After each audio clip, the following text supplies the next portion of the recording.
Welcome to Creative Conversations, a podcast exploring contemporary art, science and friendship. In this episode, we step into the studio and take a closer look how artworks are made, from charcoal drawings to creative decisions, and how different ways of thinking shape what we see. Hey Sanji, welcome to my studio. Hey Jones, thanks for having me. I'm very delighted that you're here because it's still a new studio.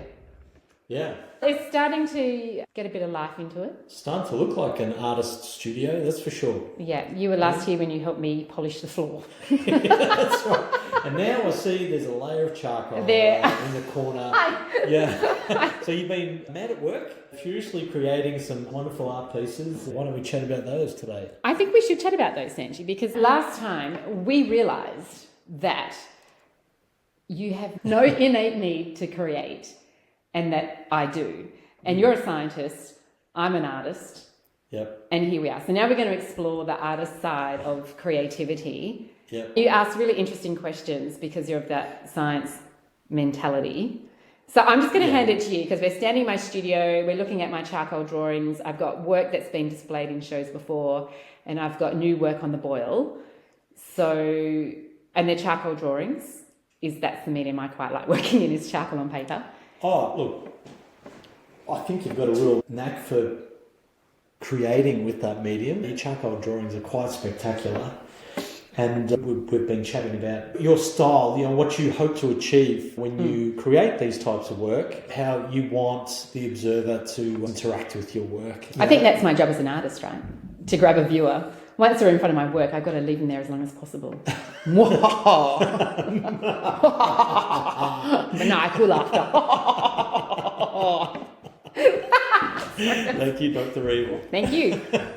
Here we are. And here's the role of the artist.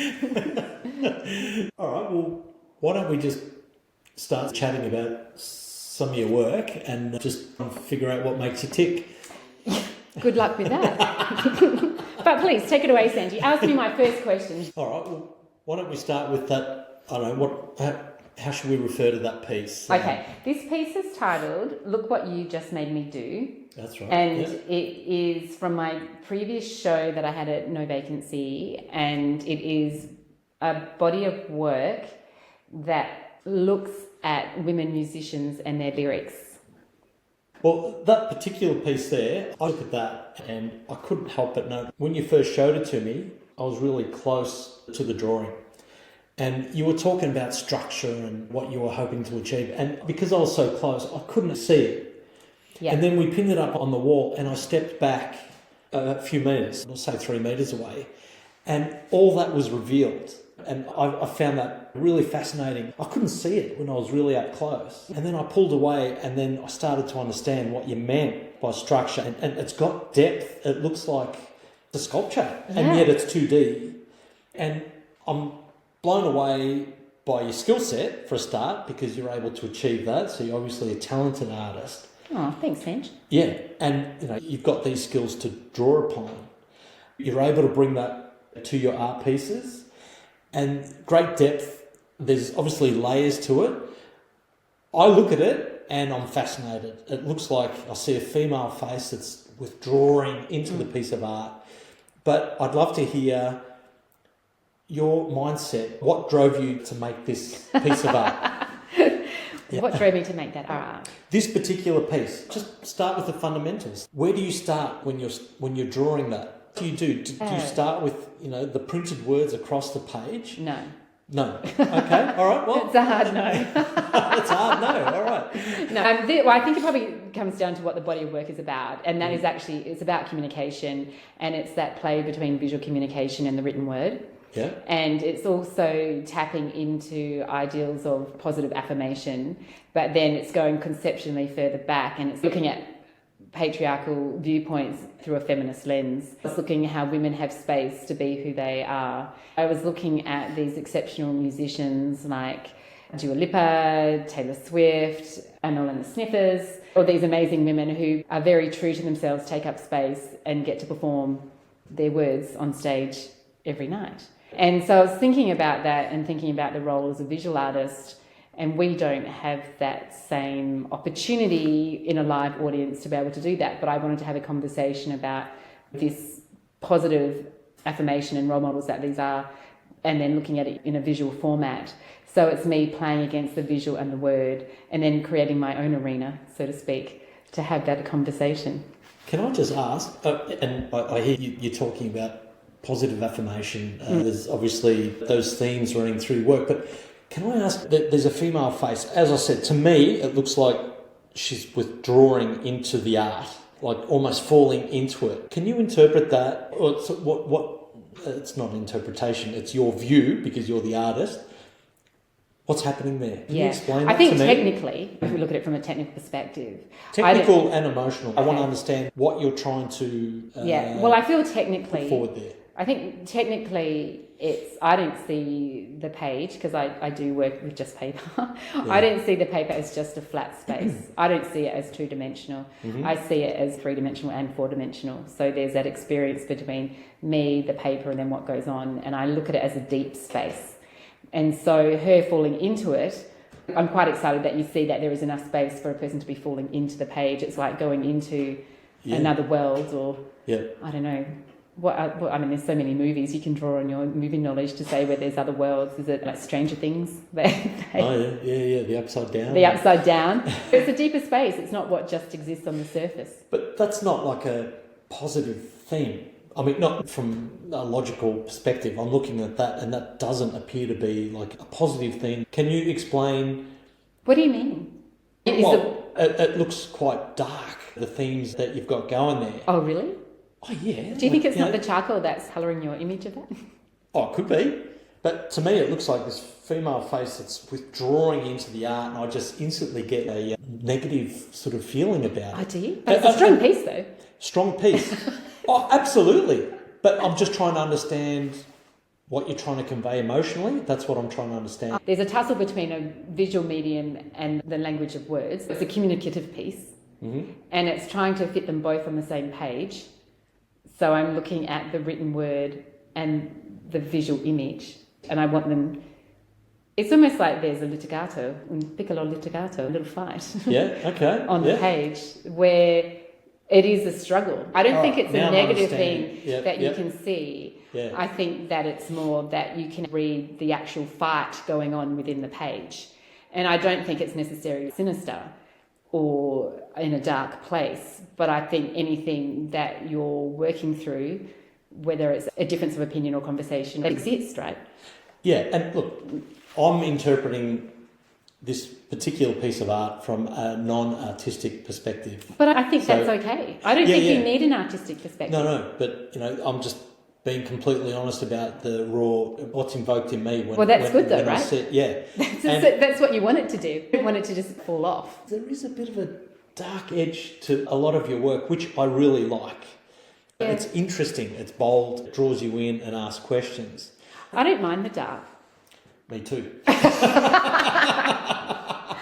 think it's a valid space to be in. Not everything is always going to be... Well, I think you've got a whole range of emotions, right? And you can sit in the dark. But I think the other thing, don't be fooled by the charcoal or the paper as black and white.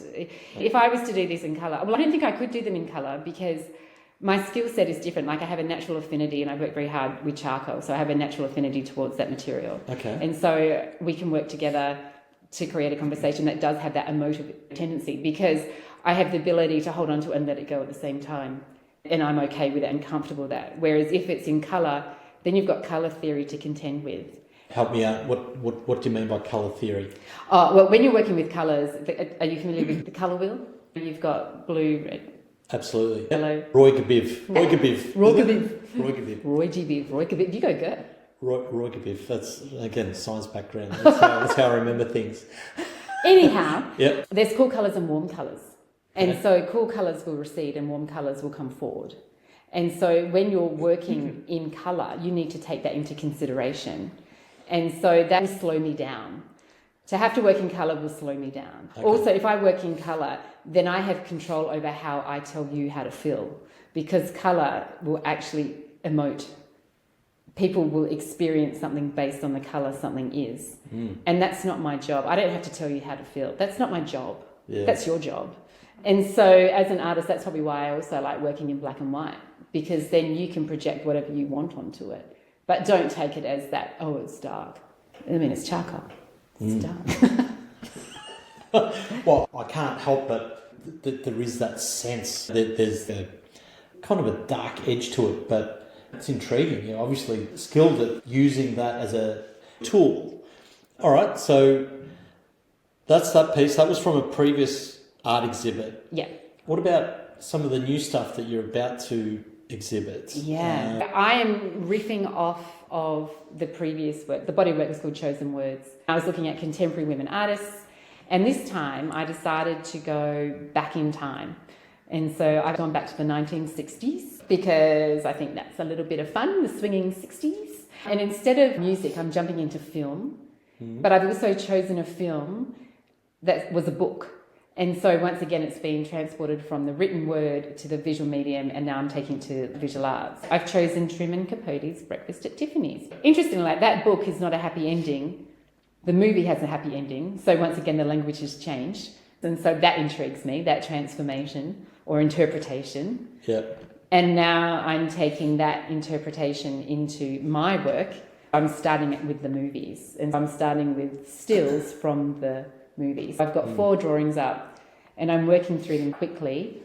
I spend a short time on each because I feel if I work on one, it becomes laboured, heavy. Yeah, you mentioned that. I think you said you like to work in 20-minute time intervals. Yeah. Why is that? I would have thought the beauty of being an artist is that you're bound by nothing. You can set up, you can work in 4-hour time intervals if you want, or work all day. Can you explain why do you choose to work in 20-minute time intervals, and is that important?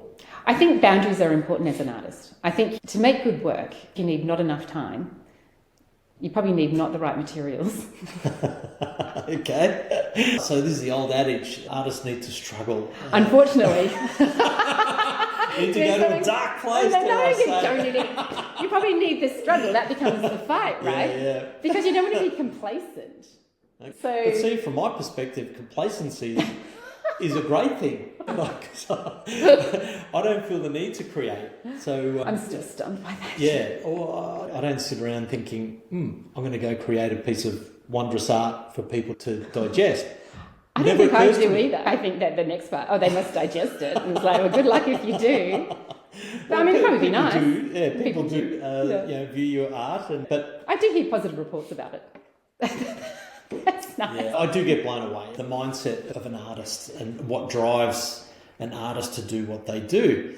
And I've known you for a long time, and I think I know you pretty well. But on this particular case in point, I think we start from very different perspectives. I think there's an inherent need for you to do art and to interact with your world in that way. I think I've tried times without it. It's not fun. And I think if I didn't create, I liken it to death. I feel like it's likened to death. Life and death scenario. Those life and death scenarios always. It's pretty dark, isn't it? It is. It's so dark. But my work's really light and airy, I promise. It's really nice and joyous. Embrace the darkness, Jones. Anyway, I have an innate need to create. And where were we going? Constraints, time frames. I've forgotten our train of thought now. We're talking about time constraints, self-imposed brevity, and that struggle, that creativity born out of that struggle. I think you need it, right? Oh, and something I was really interested in understanding is you've got 5 pieces up here. Take me through. When you start on a piece of art, so this one on the far left, you give that 20 minutes. Then what do? Do you go and have lunch, or do you move on to the next? I can work for more than 20 minutes at a time. But didn't you just say you work in 20-minute blocks? Yeah, but I don't go have lunch. I do 1 20-minute and then I... Oh, yeah, sorry. I thought you just did dry cleaning hours or something. No. So all right, so you do a 20-minute block, but then you'll jump to the next... Yeah, you got to jump. You got to keep it active. You jump to the next bit of art. You got to be active. You got to go. And is that helpful? Or it's exhausting. Yeah, because for me, if I was doing something, I don't like to move on to the next thing until I complete what I'm doing. That's my mindset. That's my logical process. That's the way I tackle everything. But Yeah, go, take it away. How are you working on these 5 pieces? I could work on a really big drawing for a while, but I'd treat it the same way. I'd break it down into sections. You do? Yeah, but I tend to work overall very quickly. I might spend 5 minutes. Then I will slow it down a bit and break it down, and I will look at it systematically and put it into grids and section it out. But I will spend 20 minutes and then I'll put it aside and then I'll go to the next one and do the same thing. And so I keep rotating through it. It's very democratic in the process. I like to keep it active, keep it moving. And this piece here, this drawing here, the charcoal drawing here, I was looking at that earlier, and the more you look at it, things just sort of leap out at you eventually. Yeah. And I think that's what you that's hope for. You wanted a quick grab and a slow burn. Yeah, and I see it's some sort of creature, sloth. No, because we're still sticking with Breakfast at Tiffany's, so it's the cat. It's a cat, okay. It's cat. Cat. But... The cat's only been drawn for 20 minutes, so we're not giving cat any details right now. But it's nice that you can see it's got an animal weight to it. Yeah, I can see that. You know, it leaps out, but your work, it's not immediately obvious. You have to really look at the piece and spend a little bit of time and let yourself be absorbed. Is that something you try to achieve? I think I necessarily try to achieve that, but I think that's just my nature. Because I'm willing to sit with someone or something and find out and get to the nitty-gritty bottom of it or understand it more. So I'm not a fly-by-nighter, Sanji. No, I know that. I'm very loyal. I know truth is very important to you. It is. And so these things, you just got to take a little time, work it out, look at the different perspectives, and then that all stays on the page. But do you know what, Sanji? We are out of time. Oh, wow. Okay. Geez, that's scooted on by, isn't it? We do. We have a good chit-chat. But I reckon you're a creative kind of cat.